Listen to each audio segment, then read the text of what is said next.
आप सब लोगों को जय मसीह की। आज ये पवित्र दिन परमेश्वर की उपस्थिति में आने के लिए परमेश्वर ने हमारी सहायता की है। गीतों का माध्यम से परमेश्वर की आराधना करने के लिए परमेश्वर ने हमारी सहायता की। अब परमेश्वर का वचन के अध्ययन के लिए हम जा रहे हैं। आज परमेश्वर का वचन अध्ययन करने के लिए हम लोग निर्गमन का पुस्तक उसका 15वां अध्याय उसका 26वां पद को पढ़ेंगे। Exodus chapter 15 verse 26। ऑनलाइन का माध्यम से भी हमें जितने भी लोग सुन रहे हैं, यदि आप अपने घर में हैं या कोई कंफर्टेबल स्थान में बैठे हैं तो अपने अपने बाइबल को अपने साथ रखें, तो बाइबल अध्ययन के लिए आपके लिए आसान रहेगा।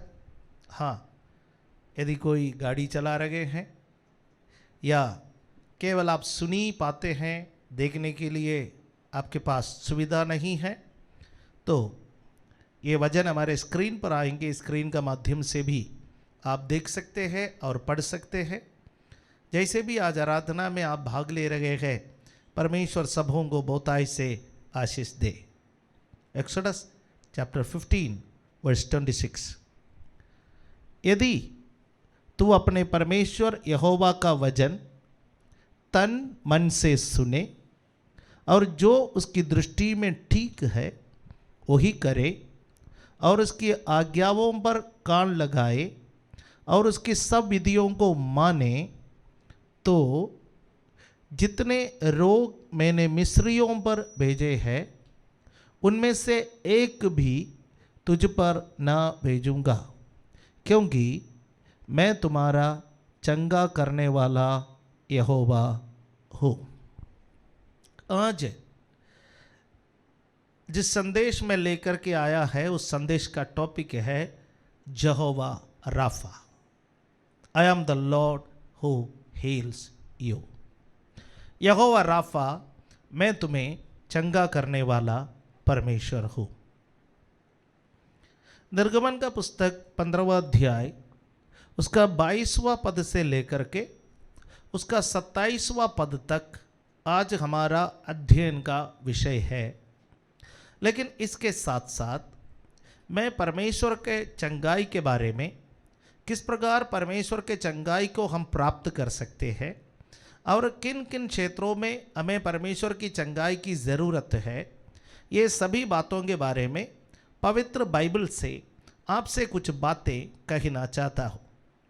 और जब ये संदेश आप सुनेंगे, मेरा मानना है तो इस संदेश के बीच में, इस संदेश सुनने का समय परमेश्वर आपके शरीर को छुए, परमेश्वर आपका मन को छुए, आपका अंतरात्मा को छुए, और जहाँ जहाँ आपको परमेश्वर की चंगाई की ज़रूरत है वहाँ वहाँ परमेश्वर आपको चंगा करे।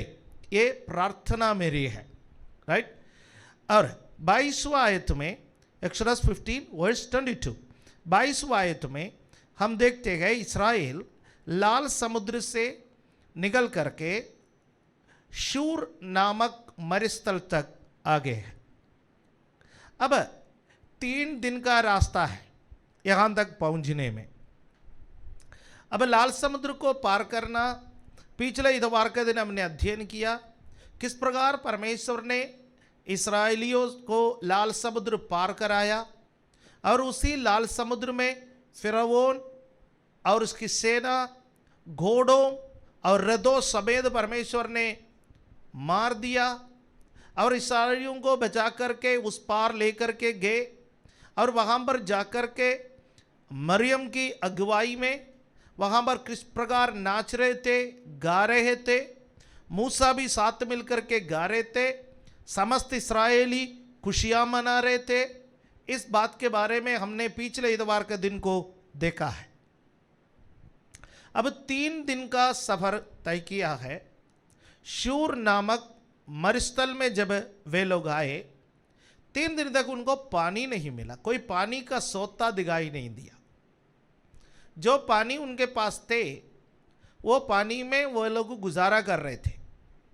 और जब कोई पानी का सोता मिला नहीं, 3 दिन के बाद लोगों ने देखा कहीं ना कहीं एक पानी का सोता उनको दिखाई दिया।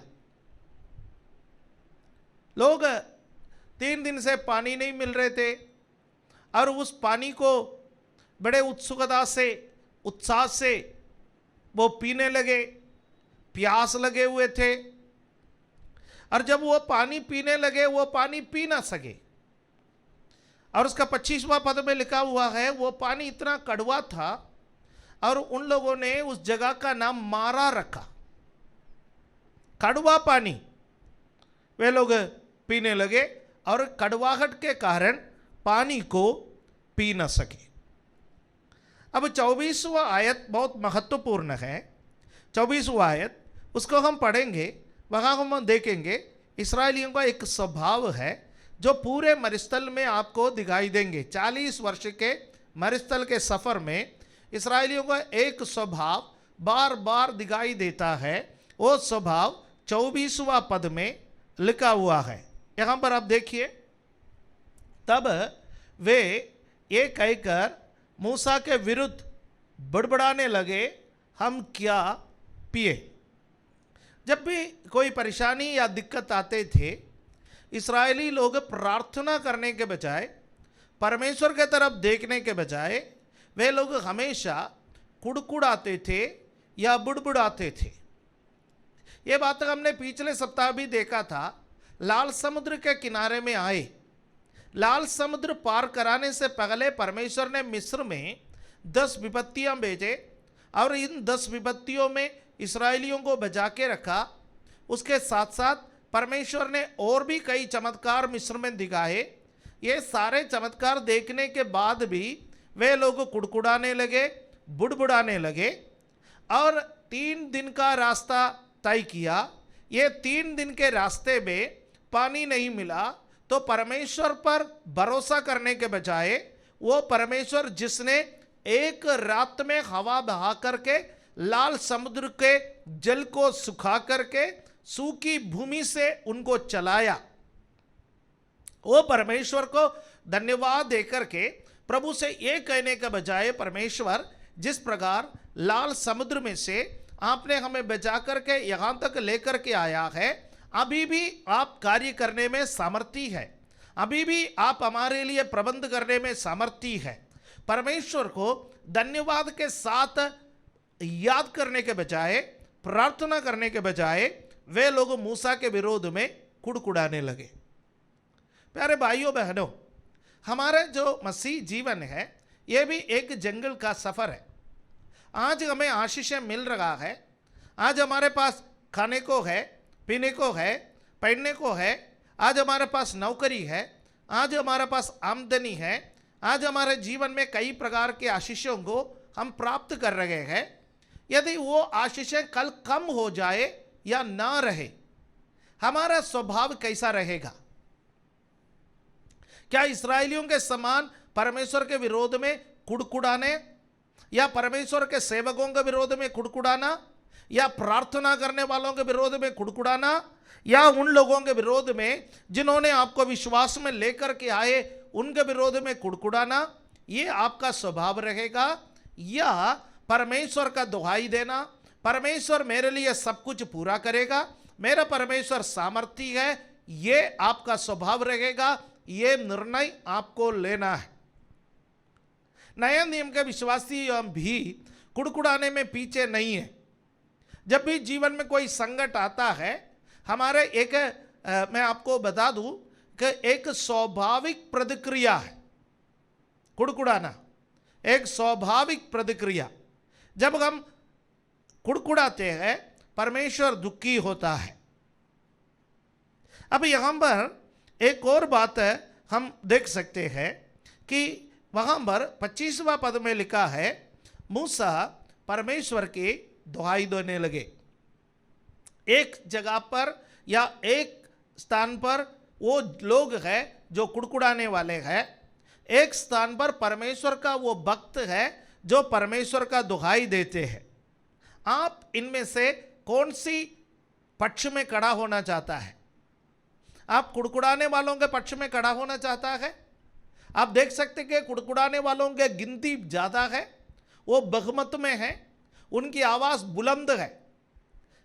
दुहाई देने वाले की आवाज़ इतना बुलंद नहीं है, क्योंकि बाकी लोगों की आवाज़ में वो जो दुहाई देने वाले की आवाज़ दब करके रह जाते हैं।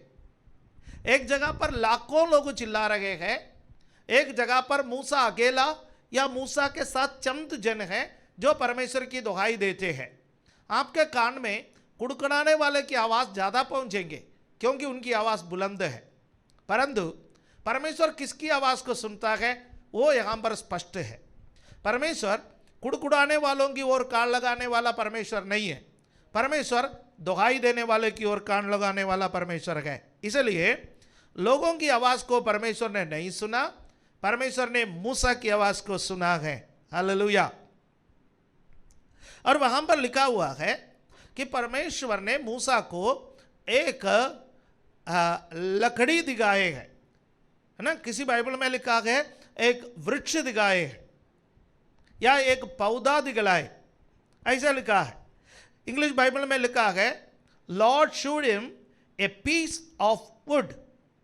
एक लकड़ी या एक वृक्ष या एक पौधा परमेश्वर ने मूसा को दिखलाया और मूसा से कहा परमेश्वर ने कि ये जो लकड़ी है, ये जो वृक्ष है, इसको काट करके, या इस पौधा है इसको काट करके तो इस पानी में डाल दे।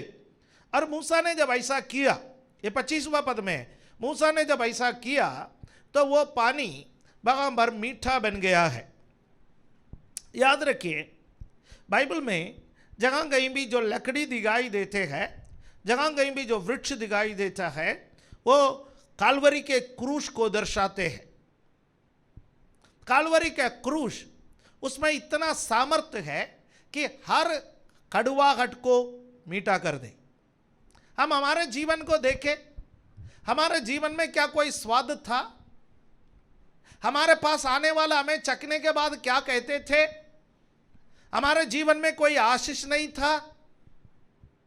हम मारा कड़वाहट के भरे हुए, कोई हमें अपना मुंह में ले ले तो बहुत जल्दी उगलने पर है, निगलने पर है, उस स्थिति में हम थे।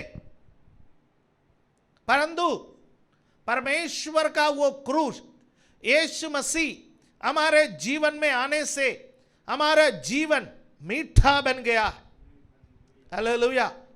आज मुझे सुनने वाले कोई भी भाई या बहन, आपका जीवन कड़वाहट से भरा हुआ है, आपका परिवार कड़वाहट से भरा हुआ है, तो आप यीशु मसीह को अपने जीवन में पुकारे, यीशु से कहे यीशु मेरे जीवन में आ। जब यीशु आपके जीवन में आएंगे, आपका जीवन का कड़वाहट दूर हो जाएंगे, आपका जीवन मीठा बनेंगे। वो पानी, वो जीवन का सोता जो आपका जीवन से निकलते हैं, उसमें से पी करके, उसमें से चख करके बहुत सारे लोग आशीषित हो सकते हैं। हालेलुया।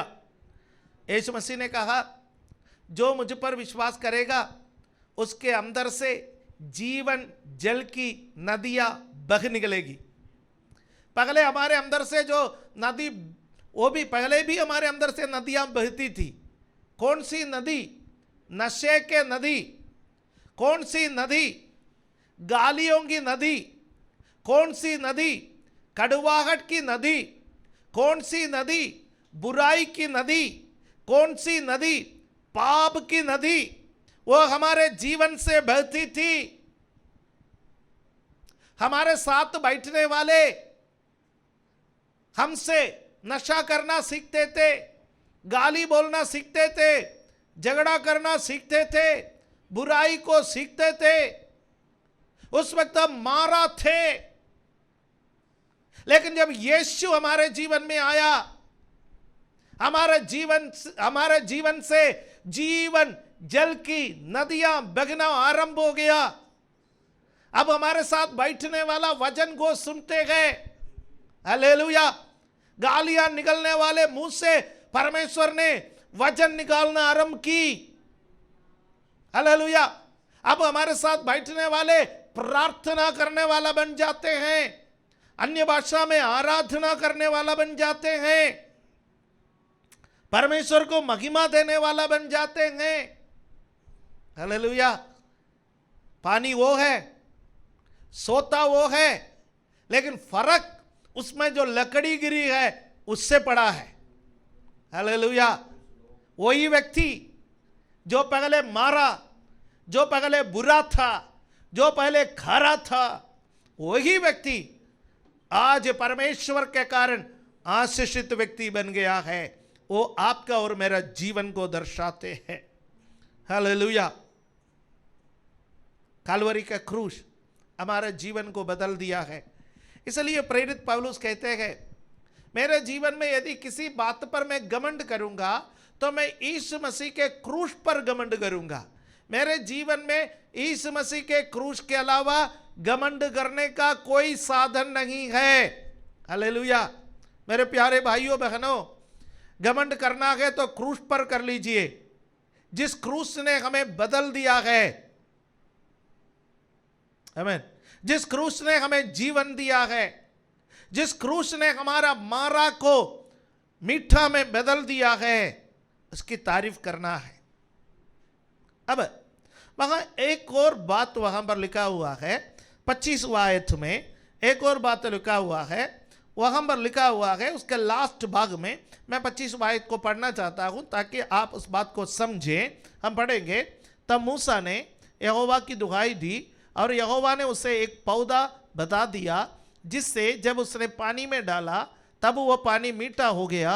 वही यहोवा ने उनके लिए एक विधि और नियम बनाया और वही उसने ये कहकर उनकी परीक्षा की। गॉड वॉज टेस्टिंग दम। किस बात की परीक्षा ले रहे थे परमेश्वर?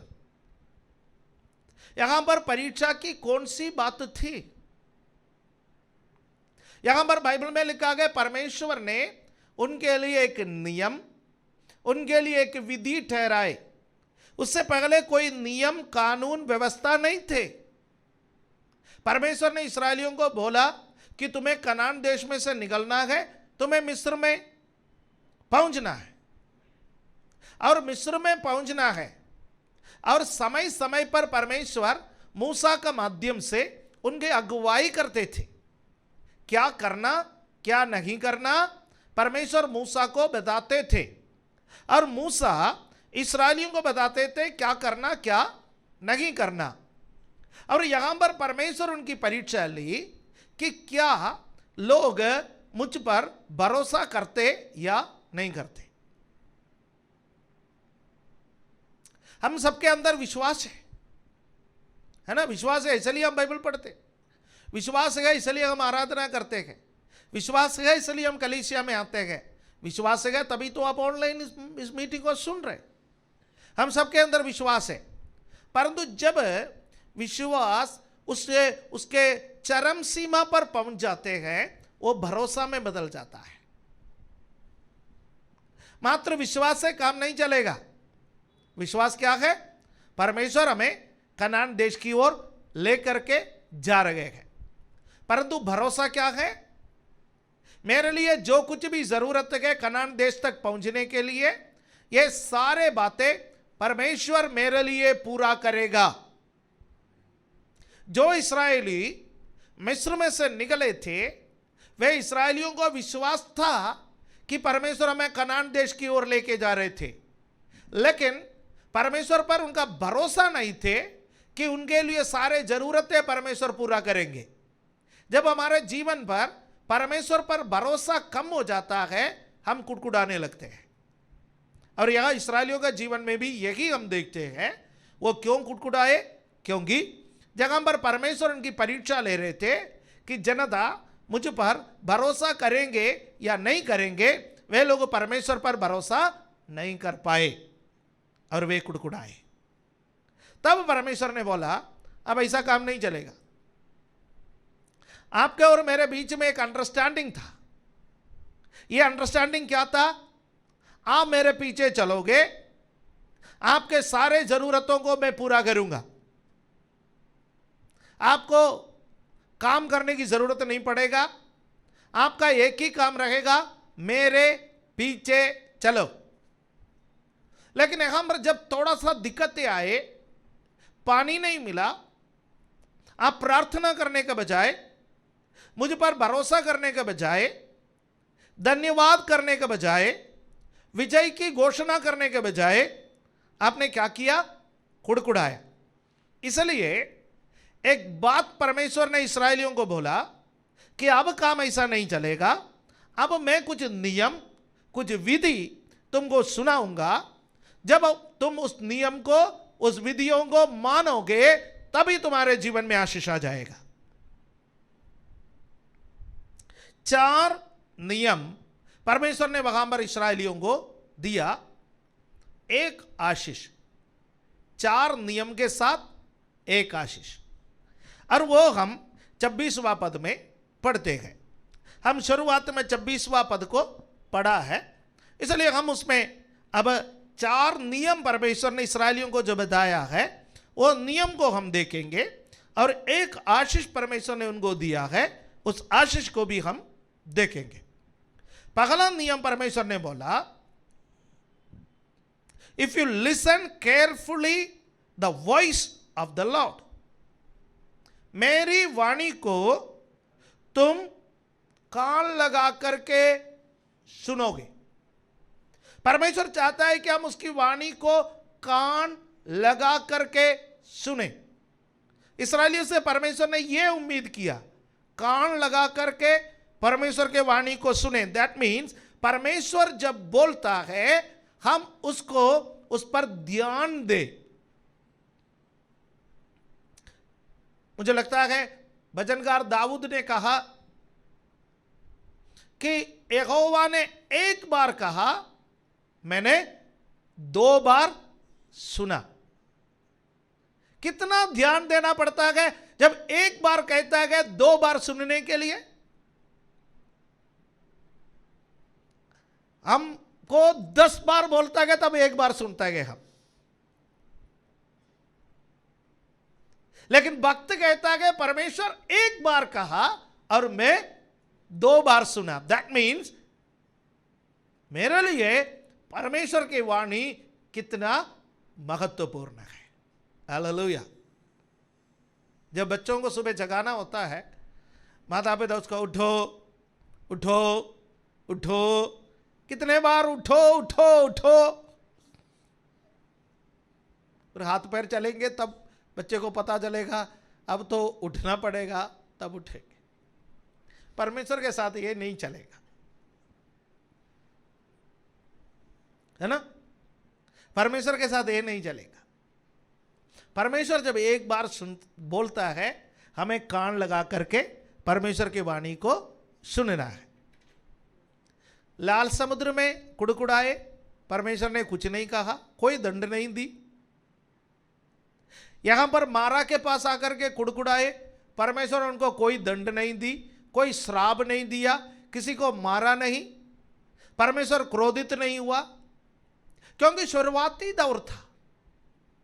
और परमेश्वर ने बोला, ठीक है, यदि तुम बार बार कुड़कुड़ाना चाहते हो तो एक बात सुनिए कि आगे आशीष चाहिए तो तुम्हें मेरी वाणी को कान लगा करके सुनना पड़ेगा। और दूसरी बात है, जो काम यहोवा की दृष्टि में सही है वो ही तुम्हें करना है। If you do what is right in the eyes of the Lord, प्रभु के दृष्टि में जो काम सही है वो करना। हम सब कैसे काम करता है? जो काम हमारी दृष्टि में सही है वो करना चाहते हैं, उसके लिए हम सफाई पर सफाई देंगे। मैंने इसलिए किया, मेरे से ऐसा हो गया वैसा हो गया, नहीं। बाइबल में लिखा है जो काम प्रभु की दृष्टि में सही है वो करना। उसका अर्थ है जब भी कोई काम के लिए सोचते हैं, प्रभु के दृष्टिकोण से सोचो, बातों में प्रभु की नजरिया रखो। What would Jesus do? What would Jesus do? मेरे स्थान पर यीशु होता तो वो क्या करता? जब जीवन में एक निर्णय लेने का मौका आता है, किसी से पूछने की जरूरत नहीं है, आप एकांत में बैठे और सोचे मेरे जगह पर यीशु होता तो क्या करता, और मुझे वो ही काम करना है। यानी प्रभु के दृष्टि में सही का। यीशु का पूरा जीवन को देखिए, जब चॉइस आता था उनके जीवन में कि दो काम करने का चॉइस आता था, एक तो सामरी स्त्री से सुसमाचार सुनाने के समय चेले भोजन लेने के लिए गए थे। उनके सामने दो काम था, या तो भोजन के लिए इंतजार करे या जो मौका मिला उस मौके पर सुसमाचार सुनाए। और यीशु भोजन का इंतजार करने के बजाय जो समय मिला उस समय पर परमेश्वर का सेवा करना उचित समझा। और चेले भोजन लेकर के आए और उन्होंने उनको भोजन दिया, तब भी सुसमाचार प्रचार खत्म नहीं हुआ था। चेले यीशु को अकेले छोड़ करके गए थे, लेकिन जब चेले वापस आए तो पूरा सामरी गांव यीशु मसीह के सामने, क्योंकि सामरी स्त्री को सुसमाचार सुनाए। सामरी स्त्री गांव में जाकर के सबको बोला कि मैंने उस मसीहा को, उस भविष्यद्वक्ता को देखा, तुम भी आकर के देखो। लोग सुसमाचार सुन रहे हैं। इसी बीच में चेले भोजन लेकर के आए और यीशु मसीह से कहने लगे कि खा लीजिए प्लीज, ठंडा हो जाएगा। बहुत मुश्किल से हम खरीदी करके लाए, बहुत पैदल चलना पड़ा, दुकान बंद होने से पहले मिल गया, आप खा लीजिए। यीशु मसीह ने कहा मेरे पिता की इच्छा पूरा करना मेरा भोजन। जब चुनने का मौका मिलता है, यीशु क्या करते थे? हमेशा पिता की इच्छा को पूरा करते थे। और दूसरा एक उदाहरण यदि आपको बता दे तो गतसमने का बगीचा, वहां पर दो ऑप्शन थे। एक, यीशु मसीह को पकड़ने के लिए जब लोग आएंगे, पिता से विनती करें, स्वर्गदूतों को उतारे, सबको शूट करे। स्वर्गदूत आएगा, सब गिरेगा, है ना। अशूर के छावनी में एक स्वर्गदूत आया, 1,85,000 लोगों को एक रात में मार दिए। और यीशु पतरस से कह रहे, पतरस यदि मैं बुलाता तो पिता कितना स्वर्गदूतों को भेजता? 72,000 स्वर्गदूतों को मेरे लिए भेजता। पहला ऑप्शन था, जब उसको पकड़ने के लिए आएंगे, उस यातना से, उस पीड़ा से, उस दुख से बचने के लिए परमेश्वर से प्रार्थना करे और स्वर्गदूत उतर आए और शारीरिक पीड़ाओं से उसको बचाए। और गतसमने के बगीचा में जब वो पिता से बात किया, पिता ने बोला शारीरिक पीड़ाओं से गुजरना तुम्हारे लिए मेरी इच्छा है, क्रूस पर चढ़ना तुम्हारे लिए मेरी इच्छा है, सिर पर कांटों का मुकुट रखना तुम्हारे लिए मेरी इच्छा है, अपमान सहना तुम्हारे लिए मेरी इच्छा है, कोड़े खाना तुम्हारे लिए मेरी इच्छा है। और उन्होंने निर्णय लिया, ओ पिता ये कटोरा दूर हो जाए, ये पीड़ा दूर हो जाए, मनुष्य के रूप में मेरी इच्छा है कि मैं इन यातनाओं से बच निकलूं, परंतु चुनने का मौका आया है तो तेरी मर्जी को मैं चुनूंगा, मैं चुनता हूं तेरी इच्छा। चलिए, प्रभु के दृष्टि में सही काम करना, बहुत सारे लोग क्या सोचते हैं मालूम है? प्रार्थना करना, बाइबल पढ़ना, चर्च जाना, आर्थिक रूप से मदद करना, यह सब कर लिया है तो मैं प्रभु के दृष्टि में सही काम कर लिया है। मेरे भाइयों बहनों, प्रभु के दृष्टि में सही काम हम करते गए या नहीं करते गए, ये उस वक्त पता चलता है जिस वक्त जीवन में निर्णय लेने का मौका आता है। बहुत सारे लोग प्रभु के साथ चलते हैं, परंतु निर्णय लेने का मौका आता है, अपने मर्जी के मुताबिक निर्णय लेता है। यदि हम अपने मर्जी के मुताबिक निर्णय लेता है तो हम परमेश्वर की इच्छा को पूरा करने वाला नहीं है। दो बातें प्रभु ने बताया, एक मेरी वाणी को ध्यान से सुनना, और दूसरी बात है मेरी इच्छाओं पर जो मेरी दृष्टि में सही है, मेरे आंखों में सही है, वो काम करना। फिर तीसरी बात बोला प्रभु ने, तुम मेरे आज्ञाओं पर ध्यान दो या उसको मानना है। हालेलुया। जरा मैं देखूं, पहले बात, यहोवा का वचन तन मन से सुने, जो उसकी दृष्टि में ठीक है वही करे, और उसकी आज्ञाओं पर कान लगाए, आज्ञाओं पर कान लगाए। पेंटेकोस्टल के शुरुआत में जितने भी पेंटेकोस्टल प्रचारक प्रचार करते थे, कलीसियाओं में इतवार का प्रचार, वो आज्ञाओं पर चलते थे। आज्ञाओं पर आज्ञा, आज्ञाओं पर आज्ञा, आज्ञाओं पर आज्ञा। जितने भी प्रचारक खड़े हो जाते थे, आज्ञाएं बताते थे, उपदेश बताते थे। लेकिन आजकल लोग आज्ञाओं को सुनना बंद कर दिया। आजकल लोगों को उपदेश नहीं चाहिए, आजकल लोगों को चाहिए वो आशीष की बातें। जब पौलुस तीमुथियुस को पत्री लिखते गए, पौलुस कहते गए अंतिम दिनों में ऐसे उपदेशक उठ खड़े हो जाएंगे जो कान को खुश करने वाले वचन प्रचार करेंगे। हमको किस प्रकार का वचन चाहिए? कान को खुश करने वाला वचन चाहिए। हमारा कान खुश हो जाए, हमारा कान खुश हो जाता है तो हमारा दिल खुश हो जाता है। हम सोचते हैं कि बहुत बढ़िया है, लेकिन प्रभु कहता है कि मेरी आज्ञाओं को माने।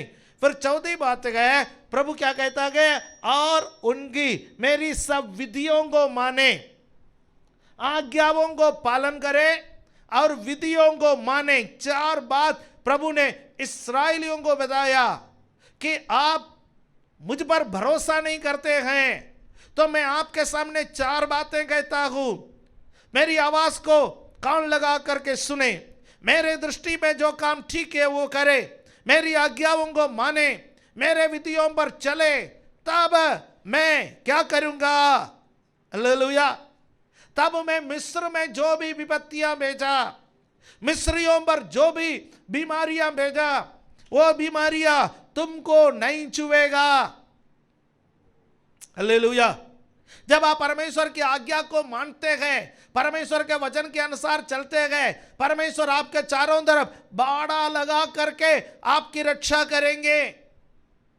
तब मिस्र के विपत्ति आपके अंदर नहीं आएंगे, आपके पास नहीं आएगा। उसका अर्थ है परमेश्वर के मर्जी के बिना, परमेश्वर के इच्छा के बिना कोई विपत्ति आपको नहीं छुएगा। हालेलुया। तब वचनकार कहता है कि कोई विपत्ति मेरे डेरे के निकट नहीं आएगा। यहोवा सारी विपत्ति से तेरी रक्षा करेगा, वो तेरे प्राण की रक्षा करेगा।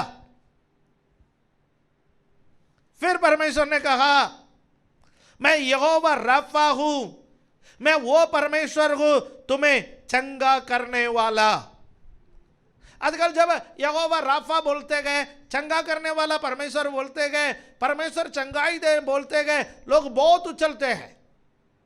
लेकिन मेरा आपसे सवाल है, जहां कहीं भी परमेश्वर के चंगाई के बारे में प्रचार करते गए, क्या ये चार बात साथ प्रचार करते? 99% लोग नहीं करते। 99% लोग केवल विश्वास के बारे में बोलते हैं और केवल चंगाई के बारे में बोलते हैं, आज्ञाओं के बारे में नहीं बोलते, भरोसा के बारे में नहीं बोलते। आपको चंगाई चाहिए, आपका विश्वास भरोसे में बदल दीजिए। आपको चंगाई चाहिए, आपका विश्वास आज्ञा मानने में परिवर्तित कर लीजिए। आप परमेश्वर के इच्छा के अनुसार चलना सीखिए, आपके जीवन में चंगाई खुद व खुद आएंगे। हालेलुया। क्योंकि यहोवा राफा है। यहोवा राफा चंगा करने वाला परमेश्वर, परमेश्वर का एक नाम है। बाइबल में परमेश्वर का अनेक नाम दिया गया है। जब मूसा ने परमेश्वर से पूछा कि परमेश्वर आप कौन है, परमेश्वर ने मूसा से कहा, मैं याहवे, याहवे, मैं जो हूं सो हूं। I am what I am, मैं जो हूं सो हूं। उससे पहले परमेश्वर ने किसी को याहवे, यहोवा नाम से परिचय नहीं कराया। उससे पहले परमेश्वर अब्राहम का परमेश्वर, इसहाक का परमेश्वर, याकूब का परमेश्वर, हालेलुया, अपने आप को यहोवा के रूप में परमेश्वर ने किसी से परिचय नहीं कराया। मूसा को पहली बार परमेश्वर ने परिचय कराया। उसके बाद उस यहोवा परमेश्वर समय समय पर अलग अलग तरीके से इस्राएलियों को प्रकट किया गया। हालेलुया, आमीन। अब्राहम ने सबसे पहले नाम रखा यहोवा यिरे, यहोवा यिरे। यद्यपि परमेश्वर ने अब्राहम को अपना नाम यहोवा नहीं बोला, फिर भी अब्राहम को प्रकाशन मिला था ये कहने के लिए यहोवा यिरे। उत्पत्ति 22वां अध्याय में हम देखते गए, यहां पर हम देखते गए यहोवा राफा, यहोवा यिरे, यहोवा प्रबंध करेगा, यहोवा राफा चंगा करने वाला परमेश्वर, यहोवा निसी, यहोवा मेरा विजय का झंडा, यहोवा शालोम, यहोवा मेरी शांति, यहोवा रोही, ओ यहोवा मेरा चरवाहा। ऐसा यहोवा का नाम से अलग अलग नाम जुड़े हुए, उनमें से एक नाम है यहोवा राफा। परमेश्वर ने इस्राएलियों को बोला, मैं तुम्हारा चंगा करने वाला परमेश्वर हूं। आज सोचिए हमें कितने फील्ड में चंगाई की जरूरत है। मैं सोचता हूं मुख्य रूप से हमारा जीवन का 4 क्षेत्र है जहां पर हमें चंगाई की जरूरत है। एक है फिजिकल, हमारा शारीरिक क्षेत्र में हमें चंगाई की जरूरत है। हम सब चाहते हैं मेरे शारीरिक क्षेत्र में चंगाई मिले। हमारा जूम मीटिंग में जब लोग चंगाई के लिए बोलते हैं, अधिकांश लोग शारीरिक चंगाई के लिए बोलते हैं।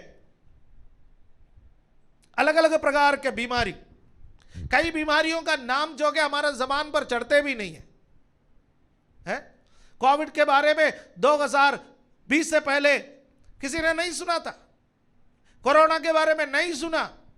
नए नए बीमारियां हमारे बीच में निकल निकल करके आ रहे हैं, नए नए वायरस निकल निकल करके आ रहे हैं, नए नए चीजें निकल निकल करके आ रहे हैं। सबको वैज्ञानिकों लोग एक एक नाम दे करके हमारे सामने प्रस्तुत कर रहे हैं।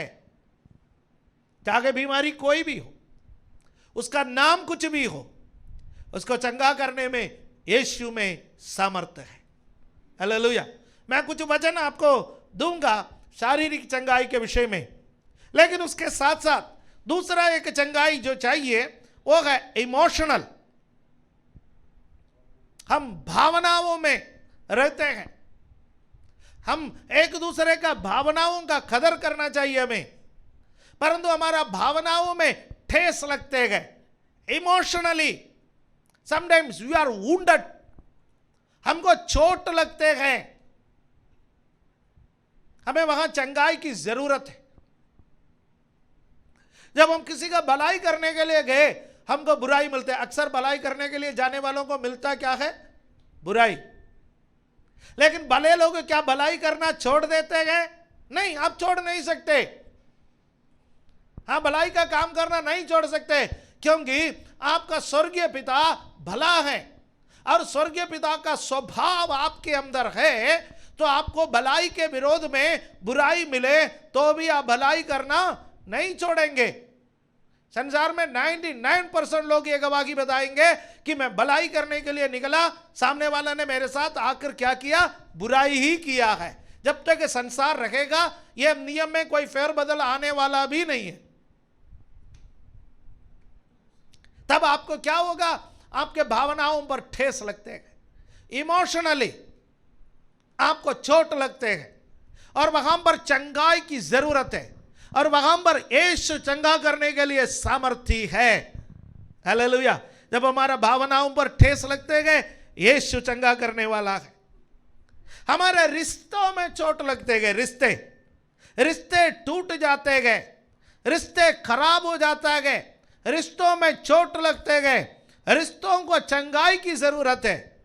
हालेलुया। यीशु टूटे हुए रिश्तों को पुनर्स्थापित करने के लिए संसार में आया। सबसे बड़ा रिश्ता जो टूटा हुआ था मनुष्य और परमेश्वर के बीच में था। सृष्टिकर्ता का सृष्टि के साथ रिश्ता टूट चुका था। उस रिश्ते को पुनर्स्थापित करने के लिए यीशु इस संसार में आया है। सबसे बड़ा रिश्ता सृष्टिकर्ता का सृष्टि के साथ है। बाकी सारे रिश्ते छोटे छोटे रिश्ते हैं। जिन रिश्ताओं को हम बड़े बड़े समझते गए वो सारे रिश्ते छोटे छोटे गए, फिर भी परमेश्वर के दृष्टि में उसका अहमियत है। यदि किसी का रिश्ता परिवार में टूटा हुआ है तो यीशु उन रिश्तों को हालेलुया पुनर्स्थापित करेंगे, उन रिश्तों को चंगा करेंगे। हालेलुया। फिर हमें मानसिक रूप से चंगाई चाहिए। टेंशन में, दबाव में, अलग अलग प्रकार के बातों में जीवन का बोझ जब हमारे ऊपर आ जाता है, हम मानसिक रूप से कमजोर हो जाता है, मानसिक रूप से बीमार हो जाता है, हमारे अंदर चिड़चिड़ापन आ जाता है, हम काटने को दौड़ते गए, हमारे जीवन में कई प्रकार के परेशानी आ जाता है, मानसिक रूप से हम बीमार हो जाता है। हमको चंगाई चाहिए। हालेलुया। ये 4 फील्ड के बारे में मैं समय है तो बोलूंगा, लेकिन मैं आगे बढ़ना चाहता हूं। लेकिन 4 फील्ड आपको याद रखना है। शारीरिक रूप से हमें चंगाई चाहिए, हमें भावुकता में चंगाई चाहिए, हमें रिश्तों में चंगाई चाहिए, हमें मन में चंगाई चाहिए। ये सारे चंगाई हमें देने के लिए यीशु इस संसार में आया है। हालेलुया। अब मैं आपको कुछ पद आज बाइबल के कुछ पदों को आपके सामने परिचय कराना चाहता हूं। इन पदों को जब आप पढ़ेंगे आपका जीवन में चंगाई खुद व खुद आ जाएंगे। याद रखना, परमेश्वर ने इस संसार में अलग अलग मनुष्यों को अलग अलग प्रकार के वरदान दिए हैं। उसमें से एक वरदान चंगा करने का वरदान है। वो वरदान प्राप्त किए हुए लोगों को आज दुनिया मानते हैं। वो लोग जो प्रार्थना करते हैं लोग ठीक हो जाते हैं। लेकिन ये वरदान कुछ खास लोगों के लिए सीमित नहीं है, ये वरदान सभी लोगों के लिए है। आपको अपना व्यक्तिगत चंगाई चाहिए, चाहे वो शारीरिक चंगाई हो, चाहे वो भावनाओं का चंगाई हो, चाहे वो रिश्तों का चंगाई हो, चाहे वो आपका मन का चंगाई हो। ये चंगाई के लिए आपको किसी भी विशेषज्ञ को ढूंढ करके भागने की जरूरत नहीं है। उसके लिए परमेश्वर का वचन में प्रोविजन है। ये वरदान प्राप्त किए हुए लोग हैं, किनके लिए गए? ये अविश्वासियों के लिए गए, जो वचन को नहीं जानते हैं उनके लिए है।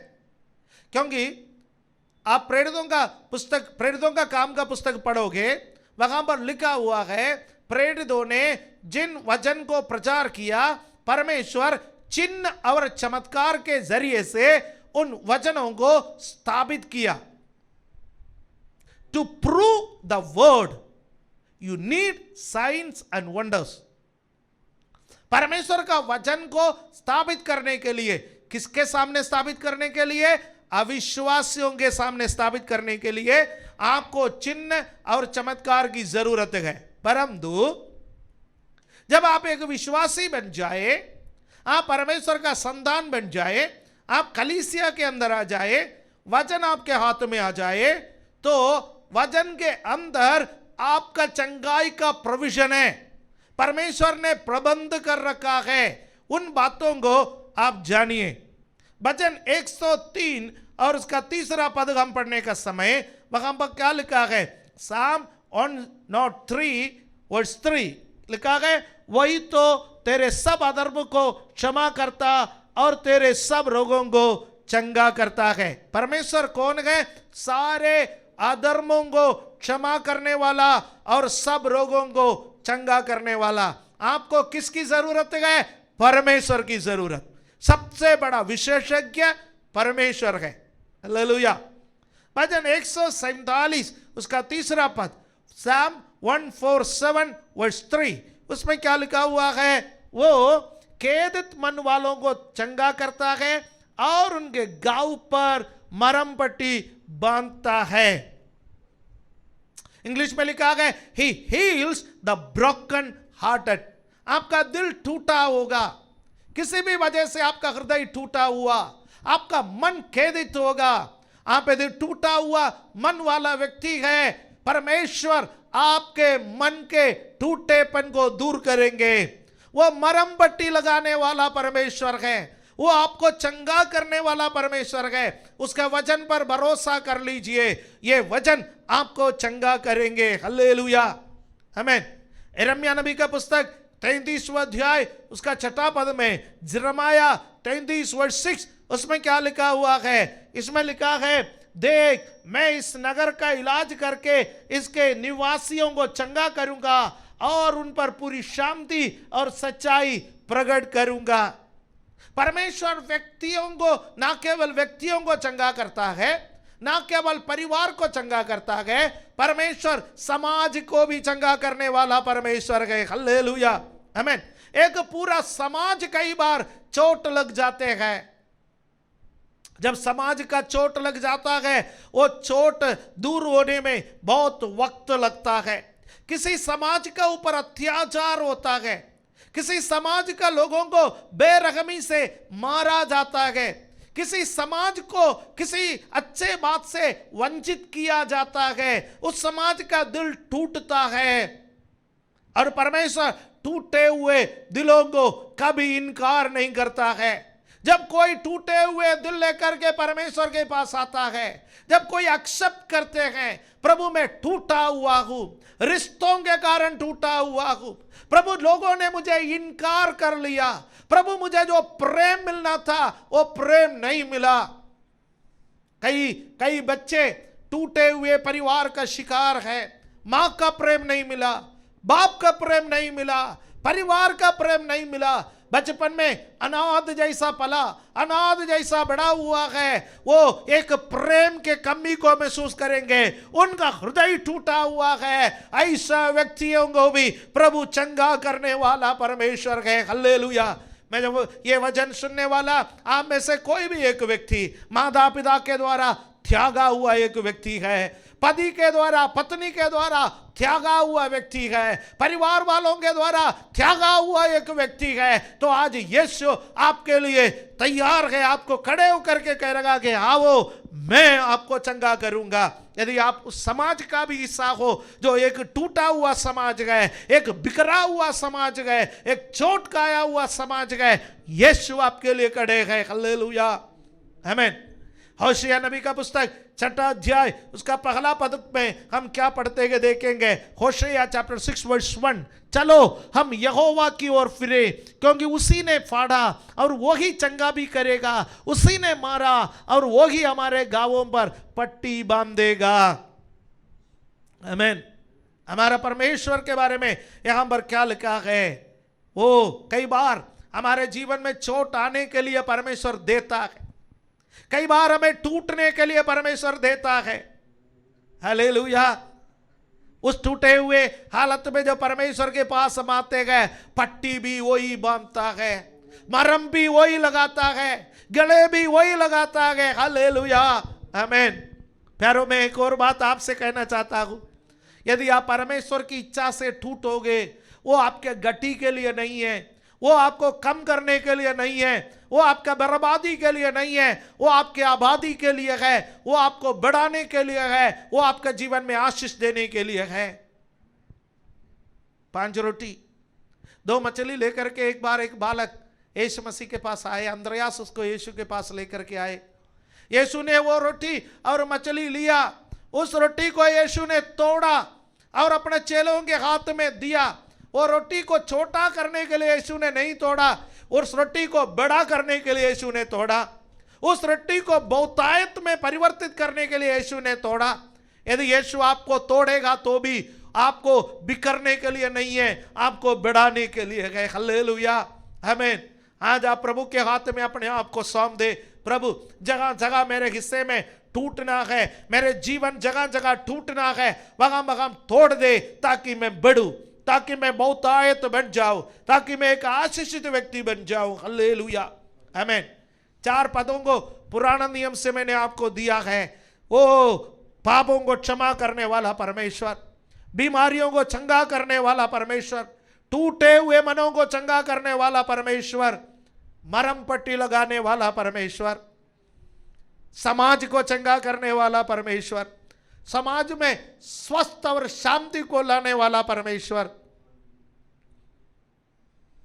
वो यदि घायल करता है वो पट्टी भी बांधता है। हालेलुया, वो बेरहम परमेश्वर नहीं है। हालेलुया, वो रहम करने वाला परमेश्वर है। आमीन। अब नया नियम से भी मैं 4 पोर्शन आपको देना चाहता हूं। शायद मैं सारे पोर्शन नया नियम का नहीं पढ़ूंगा, क्योंकि वो बड़ा बड़ा पोर्शन है, आप नोट कर सकते हैं या आप ध्यान रख सकते हैं। वो मैं पढ़ने के लिए नहीं, भले स्क्रीन पर आ जाए। नया नियम में 4 सुसमाचार से 4 पोर्शन आपके पास आया। नया नियम में यीशु मसीह का किया हुआ 35 चमत्कार है। उस 35 चमत्कारों में अधिकांश चमत्कार चंगाई के विषय में है। मत्ती 8 1 से 4 तक पढ़ने का समय वहां पर एक कोढ़ से ग्रसित व्यक्ति को यीशु ने चंगा किया। मत्ती 5 6 7 पहाड़ी उपदेश, चेलों को पहाड़ी उपदेश दे रहे थे। उस पहाड़ का नीचे कोढ़ से ग्रसित एक व्यक्ति दूर से सुन रहा था,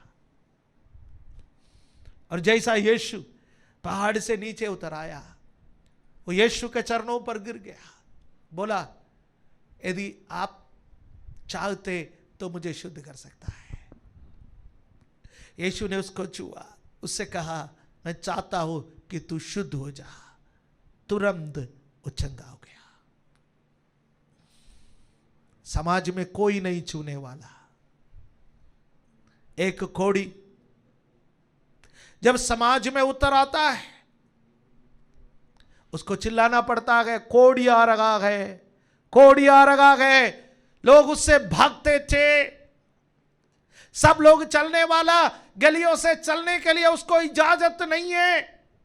गांव के बाहर कोढ़ियों के लिए एक आरक्षित स्थान है, कोढ़ी को वहां रहना। लेकिन जो कोढ़ी यीशु के चरणों पर गिरा, वो जब उठा, शुद्ध होकर के उठा। आज आप किस चीज से ग्रसित हैं? पाप का कोढ़ से ग्रसित है। अनेक प्रकार का कोढ़ से आप ग्रसित होगा। यीशु के चरणों पर गिरो। जब आप उठोगे, आप शुद्ध होकर के उठोगे। जब आप उठोगे, आप एक बदला हुआ व्यक्ति के रूप में उठेगा। मरकुस 2 अध्याय उसका पहला पद से लेकर के 12वां पद तक पढ़ने का समय, वहां पर 4 मित्रों ने एक व्यक्ति को लेकर के यीशु मसीह के पास आया। 4 पाई पर था वो, काट पर था वो, अंदर जाने का जगह नहीं मिला। छत का पट्टिया निकाल करके उसको काट पर यीशु मसीह के सामने उतार कर रखा। उनका विश्वास को देखकर यीशु ने उस व्यक्ति को छू करके उसको चंगा किया। उससे कहा काट उठा करके चल। काट पर आया व्यक्ति यीशु से मिलने के बाद काट उठा करके वापस चला गया है। आपकी स्थिति बहुत खराब होगा। आप 4 लोगों के रहम पर इस वक्त जी रहे हैं।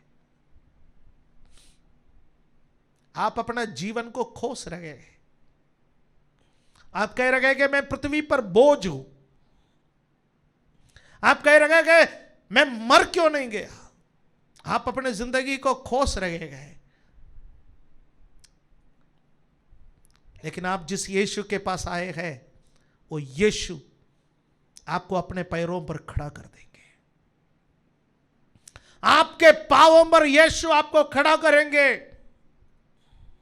अभी तक आप 4 लोगों के रहम पर थे, लेकिन अब से ऐसा नहीं रहेगा।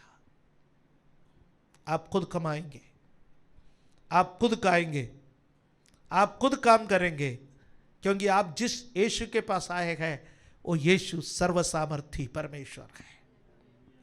हालेलुया। लूका 8वां अध्याय उसका 40वां पद से लेकर के 47वां पद तक पढ़ने का समय, लूक 8:40-47। 12 साल से लघु बहने का बीमारी से एक बहन ग्रसित थी। अनेक डॉक्टरों से उसने इलाज कराए, अपने पूरे संपत्ति अपने इलाज में लुटा दिए, लेकिन चंगाई नहीं मिली। समाज से तिरस्कृत एक औरत उसके वस्त्र को छू लिया, चंगी हो गई। विश्वास से उसको छुए, वो आपके बगल में है, विश्वास से उसको छुए। एकांत में आंसू बहाने का समय उससे कहिए मैं आपको छूना चाहता हूं। अपने हाथों को बढ़ा करके उसको छुए, उस क्षण आप चंगाई को प्राप्त करोगे। हजारों भीड़ के बीच में एक औरत ने उसको छुआ, उसको पता चला, आपकी मौजूदगी उसको पता है, आप उसके लिए बहुमूल्य हैं। वो इंतजार कर रहा है कि आप उसको छूने का। विश्वास, उस हाथ को बढ़ाइए, आज यीशु को छू लीजिए। यूहन्ना 9वां अध्याय इसका पहला पद से लेकर के 41वां पद तक पढ़ने का समय, जन्म से अंधे एक व्यक्ति को यीशु चंगा करता है। उसने कभी यीशु को नहीं देखा, परंतु उसने जाना यीशु है, उसने जाना यीशु चंगा करता है, और जब विश्वास से वो यीशु के पास आए, यीशु ने उसको चंगा किया है। एक उदाहरण मैंने मत्ती से बोला, एक मरकुस से, एक लूका से, एक यूहन्ना से। ये चारों सुसमाचार पढ़ने का समय अनगिनत लोगों को यीशु ने चंगा किया। उसमें से केवल 35 चमत्कार जो यीशु ने किया बाइबल में उल्लेखित है। और यूहन्ना अपना सुसमाचार के समरी लिखने का समय कहता है कि यीशु ने जो जो कार्य किए गए भैया लिख डाले, तो उस समय के हिसाब से किताबों में नहीं आएगा, पूरे किताब भर जाएंगी, लेकिन असंभव है। दैट मीन्स यीशु अनगिनत चमत्कार किए जिसका कोई गिनती नहीं है। प्यारो, पुराना नियम में एक परमेश्वर को हम देखते गए जो चंगा करने वाला है। नया नियम में एक यीशु को हम देखते गए चंगा करने वाला है। अब 4 पद मैं पढ़ना चाहता हूं, पढ़ करके मैं समाप्त करना चाहता हूं। What is the basis of our healing? हमारा चंगाई का आधार क्या है? ये जो प्रचार है, जो परमेश्वर के लोग प्रचार करते हैं, ये बिना आधार का प्रचार नहीं है, कोई हवा में बहने वाली चीज नहीं है। ये आपका चंगाई का एक आधार है। यशायाह नबी का पुस्तक 53वां अध्याय 4 और 5 पढ़ने का समय, आइज़ाया 53:4 और 5, निश्चय उसने हमारे रोगों को सह लिया और हमारे ही दुखों को उठा लिया, तो भी हमने उसे परमेश्वर का मारा कूटा और दुर्दशा में पड़ा हुआ समझा। परंतु वो हमारे ही अपराधों के कारण घायल किया गया, वो हमारे अधर्म के कामों के कारण कुचला गया, हमारे ही शांति के लिए उस पर ताड़ना पड़ी, उसके कोड़े खाने से हम चंगे हो गए। पहला पत्रस 2 अध्याय 24वां पद में भी यही लिखा गया। 1 पीटर चैप्टर 3:24 उसमें भी लिखा है, उसके मार खाने से हम चंगे हो गए। वो हमारे पापों को अपने ऊपर उठा लिया, हमारे अपराधों को अपने शरीर में सह लिया, वो कोड़े खाने से हम चंगे हो गए। यीशु कोड़े खाने से, यीशु मार खाने से हम चंगे हो गए। हमारा चंगाई का आधार यीशु का मार खाना है। हमारा चंगाई का आधार यीशु का हमारा पापों का क्षमा करना है। आज ये संदेश को ऐसा कोई सुन रहे गए जिन्होंने अभी तक यीशु मसीह से पाप का क्षमा को प्राप्त नहीं किया है, तो मैं आपसे कहूं, आप सबसे पहले प्रभु के सामने घुटना टेके और प्रभु से कहेंगे, प्रभु मेरा जन्म से लेकर अभी तक मैंने जो जो पाप किए गए, जितना पाप आपको याद आ रहा है, आप परमेश्वर के सामने कह डालिए उन पापों को और बोलिए, प्रभु मेरे पापों को क्षमा कर। आपका पाप कितना कठिन क्यों ना हो, परमेश्वर क्षमा करने में सामर्थी है। वो आपके पापों से आपको चंगा करेंगे, वो आपका रोगों से आपको चंगा करेंगे। आप कहिए, प्रभु अब मैं पाप करने के लिए नहीं जाऊंगा, अब मैं संसारिक अभिलाषाओं में नहीं जाऊंगा। आप कोड़े खाने से मैं चंगा हो गया। आपका शरीर में भी यीशु चंगाई देंगे, आपका मन में भी यीशु चंगाई देंगे, आपके भावनाओं में भी यीशु चंगाई देंगे, आपके रिश्तों में भी यीशु चंगाई देंगे। हालेलुया। जब यीशु लोगों पर तरस खाते थे, यीशु लोगों पर तरस खाते थे, यीशु लोगों को चंगा करते थे। पहला आधार यीशु का कोड़ा खाना है, तो चंगाई का दूसरा आधार यीशु का तरस खाना है। आज कोई तो प्रार्थना करे, प्रभु मुझ पर तरस खा, मुझ पर तरस खा। हालेलुया। जब लोगों को दुर्दशा में देखते गए आपको तरस आते हैं, जब आपको दुर्दशा में देखते गए यीशु को तरस आते हैं। मत्ती 4:23, मैथ्यू चैप्टर 4 वर्स 23, क्या लिखा इसमें? और यीशु सारे गलील में फिरता हुआ उनके आराधनालयों में उपदेश करता और राज्य का सुसमाचार प्रचार करता और लोगों की हर प्रकार की बीमारी और दुर्बलता को दूर करता रहा। बीमारी और हर प्रकार की दुर्बलता कौन दूर किया? यीशु ने दूर किया। What is the reason? Out of compassion. जब सुसमाचार प्रचार करने के लिए गांव गांव में, नगर नगर में परमेश्वर का राज्य का समाचार सुना करके जब वो चलता था, लोगों को दुर्दशा में, लोगों को बीमारी में, लोगों को घायल अवस्था में, लोगों को बिन चरवाहे के भेड़ के समान जब यीशु को दिखाई देता था, यीशु उनको चंगा करते थे। अनेक वचन बाइबल में हैं कि जो कोई उसके पास आया है वो सब चंगाई को प्राप्त किया है। कलीसिया, हम पुराना नियम से आगे बढ़े, हम सुसमाचार में से आगे बढ़े। अब तो हम पत्रियों के समय पर जीवन बिता रहे हैं। ये बात ध्यान रखना।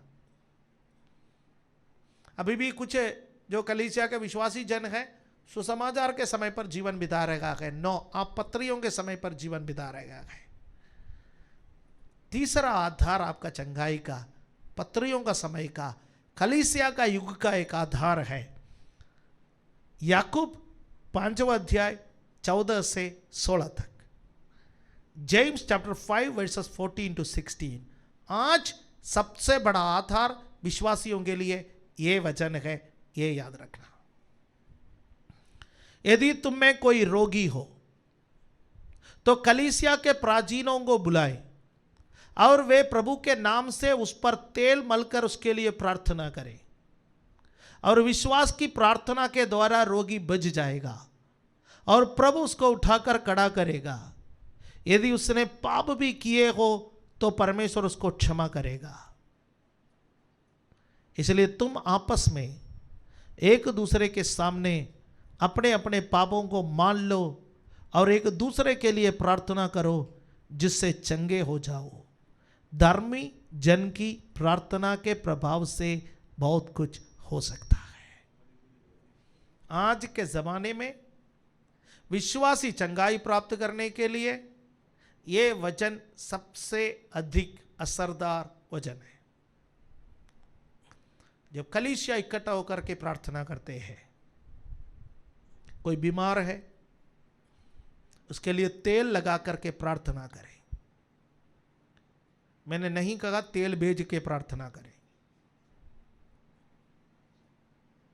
आज तेल भेज के प्रार्थना बहुत जगहों पर चलते हैं। वो नया नियम का व्यवस्था नहीं है, ना पुराना नियम का व्यवस्था है। वो इन दोनों नियमों के बाहर की व्यवस्था है, जो लोगों ने अपना अपना पैसा कमाने का तरीका बना रखा है।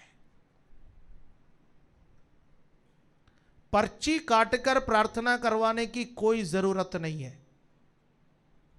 कोई आपको आपके लिए प्रार्थना करने के बदले पर्ची कटवा दे, अब प्रार्थना मत करवा देना, क्योंकि वो यीशु की ओर से नहीं है। आप किसी कलीसिया का सदस्य बनिए। आपके लिए एक स्थानीय कलीसिया हो। गुमक्कड़ विश्वासी मत बनिए। बहुत सारे लोग गुमक्कड़ विश्वासी है। एक समय वो पास्टर के द्वारा चमत्कार हो जाता है तो वहां को भागते हैं, ये पास्टर के द्वारा चमत्कार हो जाता है तो यहां को भागते हैं, इस पास्टर के द्वारा है तो यहां यूट्यूब में यहां वहां चमत्कार होंगे। लड़ियां लगाने वालों का संदेश सुन सुन करके दिमाग खराब हो रहे। नो, आपके लिए एक स्थानीय कलीसिया अनिवार्य है। स्थानीय कलीसिया में एक पास्टर होंगे, अधिक पास्टर होंगे। उस कलीसिया में पुरानिये हैं, उस कलीसिया में अगुवे हैं, उस कलीसिया में परिपक्व विश्वासी भाई बहनें हैं। जब आप स्वयं प्रार्थना नहीं कर सकते हैं, इनमें से किसी के संग मिलकर के प्रार्थना करें। कलीसिया में जाकर के प्रार्थना करें या कलीसिया से आग्रह करें आपके लिए प्रार्थना करें। यदि अगुवे को लगता है तेल लगा करके प्रार्थना करना है, अगुवे तेल लगा करके प्रार्थना करेंगे। यदि अगुवों को लगता है वैसा प्रार्थना करना है, वो वैसे प्रार्थना करेंगे। जब अगुवे के संग मिलकर के आप प्रार्थना करेंगे, बाइबल में लिखा है यदि आपने कोई पाप किया है तो भी परमेश्वर क्षमा करेगा। कब क्षमा करेगा? जब हम एक दूसरे के सामने अपने अपने पाप को मान ले। कहे प्रभु मेरे से गलती हो गया, मेरे पापों को क्षमा कर। जब आप ऐसा करोगे, बाइबल में लिखा है आपकी चंगाई निश्चित है।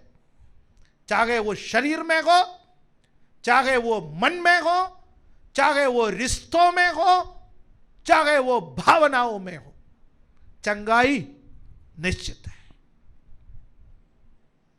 प्यारों, मैं आपके लिए प्रार्थना करना चाहता हूं। चंगाई के लिए एक सेशन काफी नहीं है, बहुत वचन है, बहुत सारे बातें हैं, लेकिन एक इतवार के दिन का प्रचार में इससे ज्यादा हम इंक्लूड नहीं कर सकते। इसके बारे में और अध्ययन करें, इन वचनों को मनन करें। आपको चंगा करने में परमेश्वर सामर्थ्य है।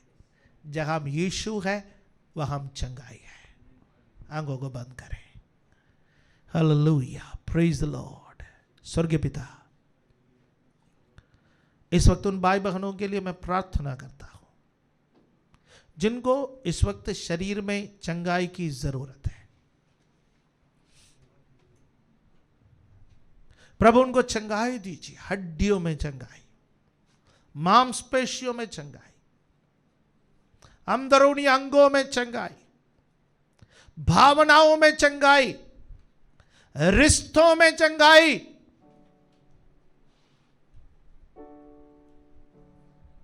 अलग अलग प्रकार के चंगाई अपने लोगों को जीवन में आप दे दीजिए। आज का ये वचन सबके जीवन में कार्य करे। एक कलीसिया के रूप में हमें सहायता कर कि हम एक दूसरे के लिए प्रार्थना करें ताकि बीमार चंगे हो जाए। धन्यवाद देते हैं आज की आराधना, आज के वचन, प्रत्येक भाग के लिए धन्यवाद। प्रभु यीशु मसीह के पवित्र नाम से इस प्रार्थना को मांगते हैं, आमीन।